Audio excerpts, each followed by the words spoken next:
Bible quiz అనే కార్యక్రమానికి అందరినీ ప్రేమతో ఆహ్వానిస్తున్నాం. ప్రతి ఒక్కరూ పాల్గొనండి. మీ బైబిల్ జ్ఞానాన్ని పరీక్షించుకోండి.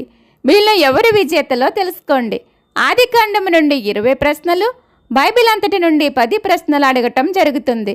ప్రతిరోజు మేమడిగే ప్రశ్నకు సమాధానం ఇవ్వండి. లక్కీ డ్రా ద్వారా ప్రతి నెల 3 ప్రైజ్ మనీ గెలుచుకోండి.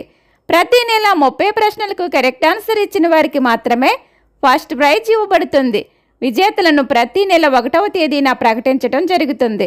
ఆలస్యం చేయకుండా బైబిల్ని చదవండి, ఆలోచించి కరెక్ట్ ఆన్సర్ ఇవ్వండి. విజేతలు మీరే కావచ్చు. ఈరోజు మన ప్రశ్న 14వ ప్రశ్న, నోవాహుకు ఎన్ని సంవత్సరాలకు పిల్లలు పుట్టారు? ప్రశ్న మరొకసారి, నోవాహుకు ఎన్ని సంవత్సరాలకు పిల్లలు పుట్టారు? మీ ఆన్సర్ని స్క్రీన్పై కనిపించే నంబరుకు వాట్సాప్లో పంపించండి. ప్రైజ్ మనీ గెలుచుకోండి. లైక్ చేయండి, షేర్ చేయండి, సబ్స్క్రైబ్ చేయండి. మీ